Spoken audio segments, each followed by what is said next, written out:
Hey everyone, and welcome to This Explainer. Today, we're diving into a really profound piece of writing by Oluyomi Ola-David.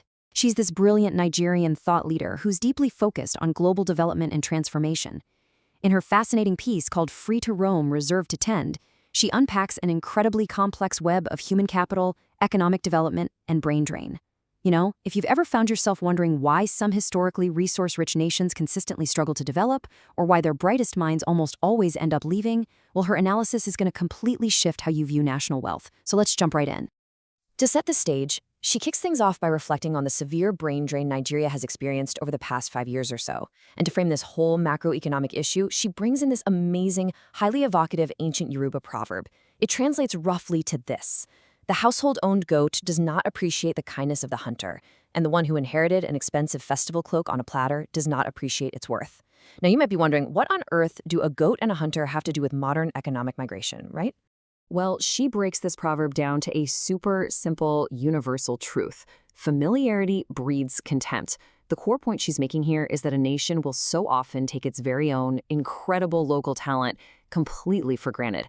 It's like institutions and governments get so used to having these brilliant minds literally right in their own backyard that they just fail to appreciate them, nurture them, or, frankly, pay them what they're worth. They end up treating their homegrown talent with way less care and respect than an outsider might. And this cultural insight, it perfectly sets up her primary economic thesis.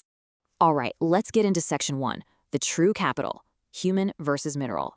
So here, she shifts gears from that cultural proverb straight into a hardcore economic reality check about what actually constitutes a nation's true wealth. She tackles this massive macroeconomic concept known as the resource curse. Basically, this is what happens when a country has an absolute abundance of natural and mineral resources, but it translates to little or sometimes even zero economic development. And why does that happen? Because the underlying institutional frameworks are actively inhibiting growth. It's a paradox that puzzles so many people, right? It explains why a rich land doesn't just automatically equal rich people. According to her, if the institutions are broken, all the gold or oil in the world just isn't going to save you. And this curse shows up in some pretty tragic, tangible ways. First off, you get those growth-inhibiting institutional frameworks that just completely stifle innovation. Then, you see totally dilapidated economies in countries that, on paper, should be incredibly wealthy. Third, and this is where she really zones in, there is barely any attention paid to human capital development. People just get ignored. And finally, you see an absolute lack of improvement in everyday living standards. It's like the government's focus gets entirely locked on the dirt beneath their feet instead of the actual people standing on it. Which brings us to the core tension in her argument, and honestly, she illustrates this brilliantly. On one hand, you've got mineral resources. And what are they? They're location-bound. They are literally stuck in the ground. But on the other hand, you have human resources, which she reminds us are highly mobile.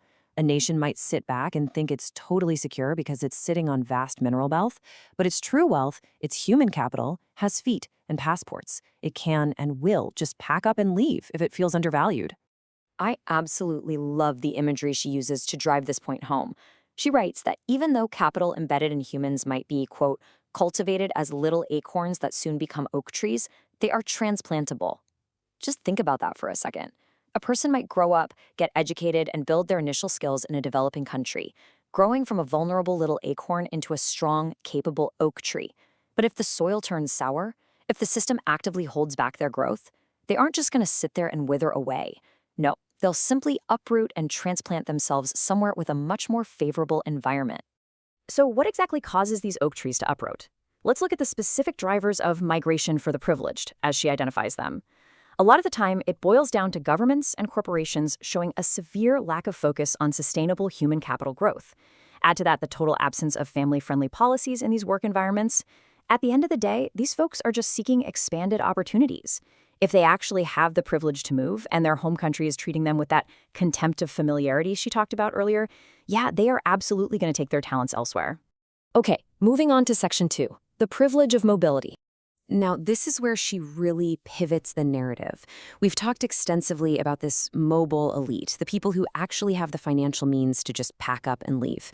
But she asks a critical question here that forces us to stop and look at the bigger picture. What about the majority class who cannot finance relocation costs? Because, it's one thing to say, hey, the system's broken, I'm out. It is an entirely different reality when the vast majority of the population simply doesn't have the livelihoods or the income levels to actually pay for that relocation. They literally do not have the privilege of mobility. They are left stranded in those same dilapidated, resource-cursed economies she warned us about. And that brings us straight to her ultimate, resounding solution. She states very firmly, we must cater to the developmental needs of the poor and vulnerable in our communities. Think about it. If the talented elite are leaving and the vulnerable are stuck, the absolute only way to save a nation's true capital is to tend to the roots of the marginalized people who stay behind.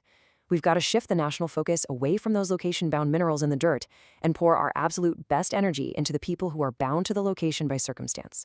She argues that when a society actually makes the active choice to tend to its vulnerable, it triggers this amazing, cascading transformation. Step 1, you actively promote social cohesion, bringing fractured, divided communities back together.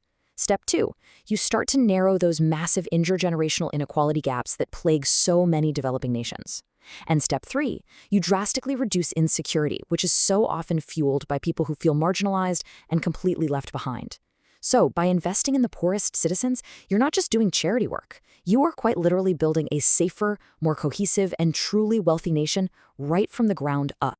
Which brings us to our final thought for today's explainer. Based on Oluyomi Oladevid's incredibly powerful analysis, I want to leave you with this question. Are the talents in your community free to roam, or are they being properly reserved and tended to?